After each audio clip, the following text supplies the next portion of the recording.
तो ब्रेक के बाद आप सभी का फिर से स्वागत है। अब नजर डालते हैं कुछ उत्तराखंड की खबरों पर।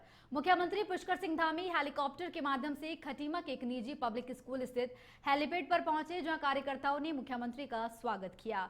इसके बाद मुख्यमंत्री कार के माध्यम से अपने प्रेतरक गांव नगला तराई पहुंचे, जहां अपनी माताजी के साथ बूथ पर जाकर पंचायत चुनाव के लिए अपने मताधिकार का प्रयोग किया।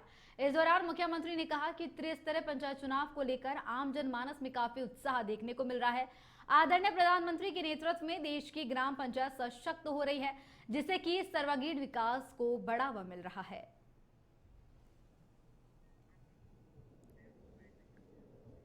लोगों में बहुत उत्साह है, बड़ी संख्या में लोग घरों से निकल कर आ रहे हैं और निश्चित रूप से बहुत शुभ संकेत है। आदरणीय प्रधानमंत्री श्री नरेंद्र मोदी जी के नेतृत्व में पूरे देश के अंदर इस प्रकार से हमारी ग्राम पंचायतें, हमारी त्रिस्तरीय पंचायतें मजबूत हुई हैं। कहीं न कहीं ये चुनाव उस लिहाज से बहुत महत्वपूर्ण होते हैं। इसलिए मैं सभी से अपील करता हूँ कि हमारी अंतिम इकाइयाँ जो ग्राम सभाएँ हैं, उन ग्राम सभाओं को मजबूत करने के लिए, उनके विकास में अपना योगदान सुनिश्चित करने के लिए, समाज के अंतिम छोर में खड़े हुए व्यक्ति तक केंद्र और राज्य की योजनाएं पहुंचे, विकास की योजनाएं पहुंचे।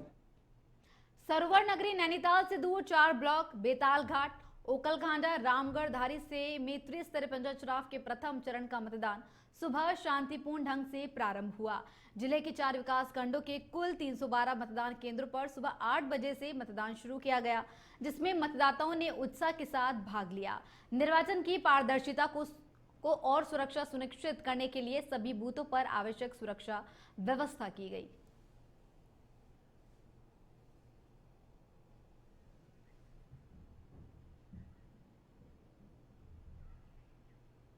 उधम सिंह नगर के गदरपुर में त्रिस्तरीय पंचायत चुनाव पहले चरण में मतदाताओं में भारी उत्साह दिखा। लोग कतार में अपनी बारी का इंतजार करते हुए देखे गए। इस दौरान कई मतदाताओं ने नाराजगी व्यक्त करते हुए कहा कि उमस वाली भीषण गर्मी उन्हें झेलनी पड़ रही है। चुनाव आयोग की तरफ से कोई सुविधा नहीं की गई। बता दें कि गदरपुर विकासखंड के तहत क्षेत्र पंचायत सदस्य पद के लिए 40 सीट है, जिसमें से एक पर निर्विरोध चुन लिए गए हैं। तो वही 39 सीटों पर मतदान हो रहा है, जिसमें से गिरधर नगर सीट हॉट सीट मानी जा रही है, क्योंकि ज्योति ग्रोवर ब्लॉक प्रमुख की दौड़ में है।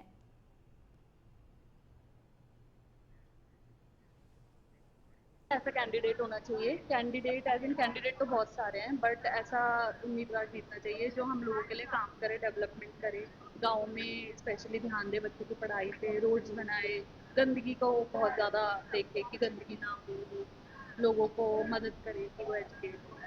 और यहाँ पर वोटिंग बहुत सही चल रही है। रहा सवाल टेंट का, तो जो उच्च अधिकारियों के जो आदेश हैं उसमें जो पहले से जो व्यवस्था करी गई है उसी का हमें पालन करना है। फिलहाल कि 10 बजे तक का जो आंकड़ा आया है हमें यहाँ बलरामपुर से, वो आया था। कांवड़ लेने हरिद्वार पहुंचे भारतीय कबड्डी टीम के पूर्व कप्तान और अर्जुन अवार्डी दीपक हुड्डा गंगा स्नान के दौरान हादसे का शिकार होने से बाल बाल बच गए। नहाते समय दीपक गंगा के तेज बहाव की चपेट में आ गए, लेकिन उत्तराखंड पुलिस की 40वीं वाहिनी पीएसी के जवानों ने रेस्क्यू कर उनकी जान बचा ली।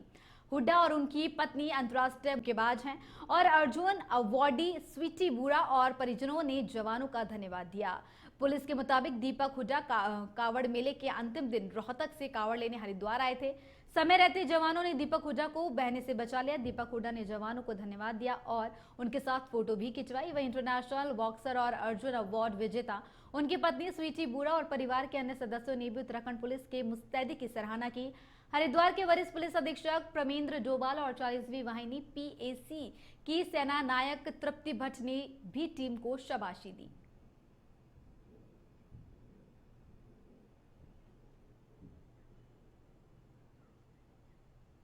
बाजपुर में पंचायत चुनाव के पहले चरण के दौरान लोकतंत्र का उत्सव केवल जनता तक सीमित नहीं है, बल्कि जिम्मेदार पदों पर बैठे जनप्रतिनिधियों के लिए भी भूमिका निभाई गई।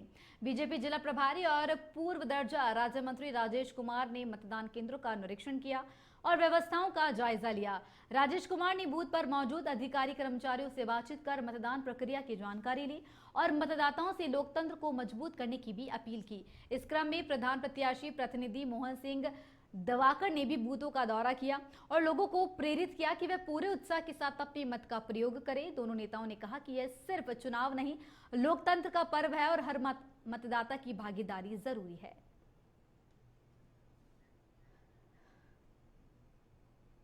देखिए, गांव की सरकार, अपनी सरकार,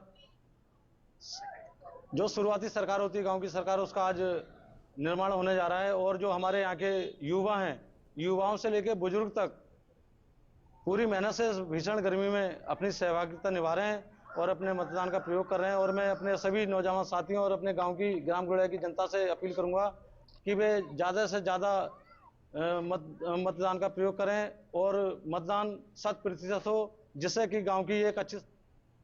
डोईवाला ब्लॉक में जहां 28 जुलाई को त्रिस्तरीय पंचायत चुनाव को लेकर मतदान होना है, तो वहीं डोईवाला की माजरी ग्राम पंचायत में अब 4 प्रत्याशी चुनावी मैदान में बचे हैं और चारों प्रत्याशियों के बीच जबरदस्त मुकाबला देखने को मिल रहा है। जहां मतदान को कुछ ही दिन बचे हैं, तो वहीं सभी प्रत्याशी चुनावी मैदान में अब अपनी अपनी पूरी ताकत झोंक रहे हैं।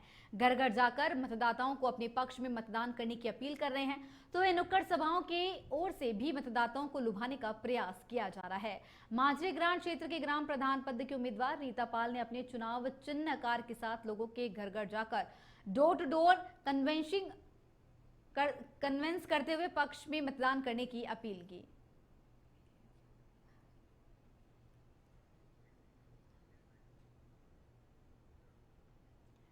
त्रिस्तरीय पंचायत चुनाव के तहत डोईवाला ब्लॉक में 28 जुलाई को मतदान होना है। उससे पहले सभी प्रत्याशियों ने चुनाव प्रचार में पूरा दमखम लगा दिया है।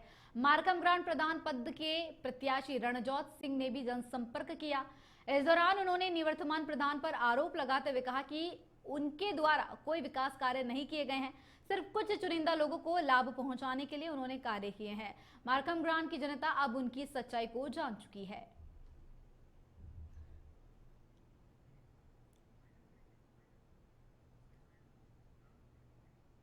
तो खबरों में फिलहाल के लिए इतना ही। मुझे दीजिए इजाजत। वंदे भारत।